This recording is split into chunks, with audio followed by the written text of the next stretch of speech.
आज की कहानी है गरीब के घर दिवाली। एक गरीब सब्जी वाला रोज सब्जियां बेचकर अपना गुजारा करता था। एक दिन सब्जी बेचकर जब वह अपने घर पहुंचा तो घर पर उसकी पत्नी और उसका बेटा उसका इंतजार कर रहे थे।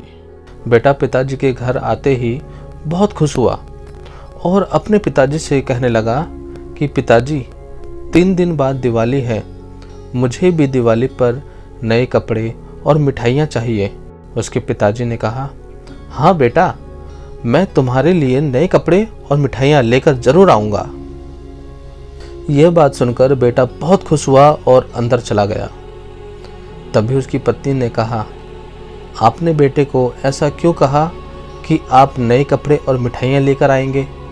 आप तो जानते ही हैं कि सब्जियाँ बेचकर आप जितने पैसे कमाते हैं उससे तो सिर्फ हमारी 2 वक्त की रोटी ही पूरी हो पाती है। अब ऐसे में आप मिठाइयाँ और कपड़े कैसे लाओगे? तभी श्याम अपनी पत्नी से कहता है, तुम चिंता मत करो, मैं ले आऊँगा। अगले दिन श्याम रोज़ाना की तरह सब्जियाँ बेचने के लिए निकलता है और आज वह सोचता है कि मैं दूर दूर तक घूम घूम कर अपनी सारी सब्जियाँ बेच दूँगा और ज़्यादा पैसे कमाऊँगा, जिससे कि मैं कपड़े और मिठाइयाँ खरीद सकूँ। अब श्याम सुबह से शाम तक घूम घूम कर जगह जगह जाकर सब्जियां बेचता है। इससे रोज से भी ज़्यादा उसे पैसे मिलते हैं। श्याम को सब्जियां बेचते बेचते रात हो जाती है और वह अब घर की तरफ वापस आने लगता है। श्याम आज बहुत खुश होता है क्योंकि उसने रोज से ज़्यादा पैसे कमाए हैं, जिससे वह दिवाली पर अपने बेटे को नए कपड़े और मिठाइयाँ दिलवा सकता है। वह इसी खुशी के साथ घर की तरफ आगे बढ़ता है।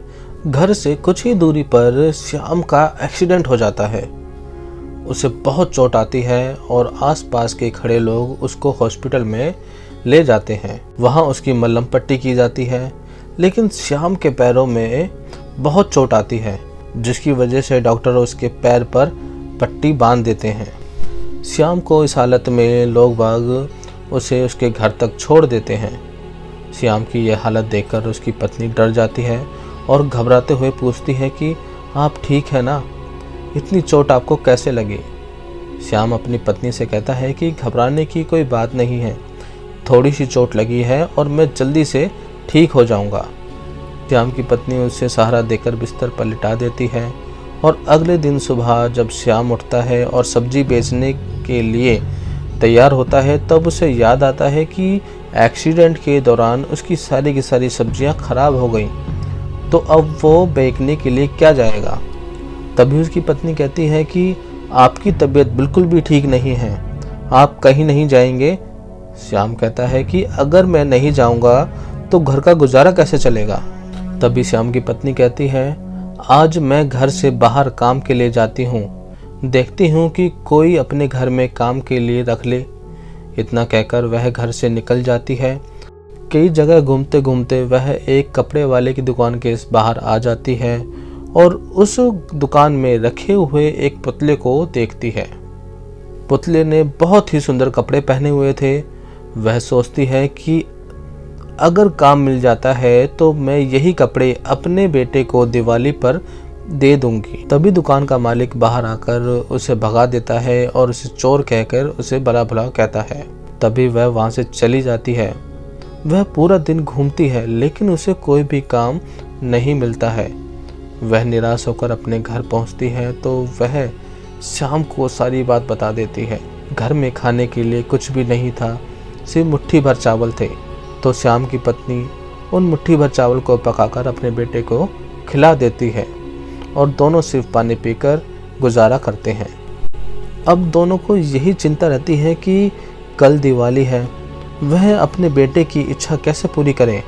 इसी चिंता में वह रात भर सोते नहीं हैं। जब अगला दिन होता है तब उसकी पत्नी फिर से काम की तलाश के लिए बाहर निकलती है और वो सोचती है कि आज बस थोड़े से पैसे मिल जाएं, जिससे वह अपने बेटे के लिए कपड़े और मिठाइयाँ खरीद सके। वह घूमते हुए दोबारा उस दुकान के पास पहुंचती है और उसी पुतले को देखती रहती है। तभी दुकान का मालिक बहुत ही जल्दी में दौड़ता हुआ दुकान से बाहर आता है और जल्दबाजी में अपनी कार में बैठकर चला जाता है। तभी जल्दबाजी में उसके हाथ से एक बैग गिर जाता है। जब श्याम की पत्नी उस बैग को देखती है तो वह बैग उठाकर दुकान के मालिक की गाड़ी के पीछे भागती है। वह मालिक को रोक नहीं पाती और वह जब बैग खोलकर देखती है तो उसमें बहुत सारे पैसे होते हैं।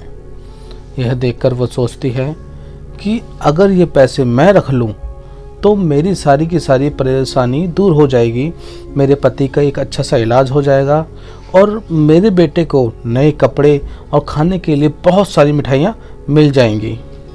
ये सब बातें सोचकर वो बहुत खुश होती है, लेकिन इतने में उसे याद आता है कि ये सारे पैसे उसकी मेहनत के नहीं हैं, तो वह ये सारे पैसे नहीं ले सकती। वह बैग को लेकर मालिक को ढूंढने निकल जाती है। आगे चलकर उसे मालिक की कार नजर आती है जो हॉस्पिटल के बाहर खड़ी हुई थी। श्याम की पत्नी जब हॉस्पिटल के अंदर जाती है तो वो देखती है कि वहाँ मालिक और उसकी पत्नी रो रहे होते हैं। तभी वह उनके पास जाती है और बोलती है, मालिक, आपके पैसों का बैग गाड़ी से गिर गया था, मैं यह आपको लौटाने आई हूँ। तब श्याम की पत्नी बोलती है कि शायद आप पैसे खो जाने की वजह से रो रहे हैं। तो मालिक बोलता है कि हम पैसा खो जाने की वजह से नहीं रो रहे हैं, मेरा बेटा हॉस्पिटल में है, उसे खून की बहुत ज़रूरत है। एक आदमी मिला था और वो खून देने के लिए भी तैयार था, मगर वो खून के बदले बहुत सारा पैसा मांग रहा था। अब इस बैग में जो पैसा है वो हम उस आदमी के लिए लाए थे, मगर पैसों का बैग खो जाने की वजह से वो आदमी बिना खून दिए चला गया। तो मालिक कहता है कि अब मेरे बेटे की जान कैसे बचेगी, मेरे बेटे को अब कौन खून देगा। तभी श्याम की पत्नी कहती है, मालिक, अगर आपको ऐतराज़ ना हो तो आप मेरा खून टेस्ट करवा लीजिए। अगर मेरा खून आपके बेटे के किसी काम आ जाए तो आप मेरा खून ले लीजिए। तभी उसके खून की जांच होती है और खून मैच कर जाता है। तभी श्याम की पत्नी मालिक के बेटे को खून दे देती है। जब वह खून देकर बाहर आती है तब मालिक और उसकी पत्नी उसका बहुत शुक्रिया करते हैं और कहते हैं कि हम तुम्हारा ये एहसान अब जिंदगी भर याद रखेंगे, हम कभी नहीं भूलेंगे। तो वह पैसों से भरा हुआ बैग उसे देते हुए कहते हैं कि यह हमारी तरफ से तुम्हारे लिए तोहफा है। श्याम की पत्नी वह बैग लेने से इनकार कर देती है और कहती है कि मैंने आपके बेटे को खून पैसे के लिए नहीं दिया था, इंसानियत के नाते दिया था। मेरे पास भी एक बेटा है और इंसानियत के नाते मैं जानती हूँ कि जब बच्चों पे कोई मुसीबत आती है तो माँ बाप पर क्या बीतती है। इतना कहकर वह घर की तरफ चली जाती है और सोचती है कि आज भी कोई काम नहीं मिला, घर जाकर बेटे को क्या जवाब देगी और दिवाली की पूजा के लिए सामान कैसे लाऊंगी। वह ये सोचती हुई घर के पास पहुंचती है तो देखती है कि उसके घर में लाइट और दिए की रोशनी जगमगा रही थी।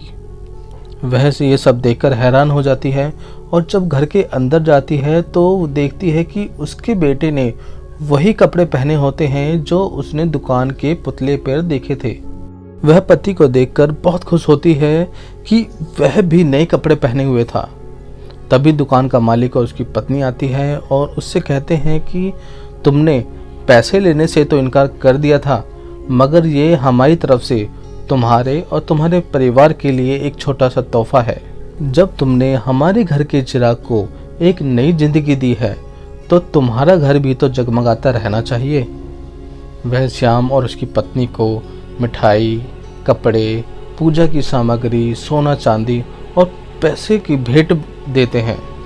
इसी तरह गरीब के घर में भी दिवाली मनाई जाती है।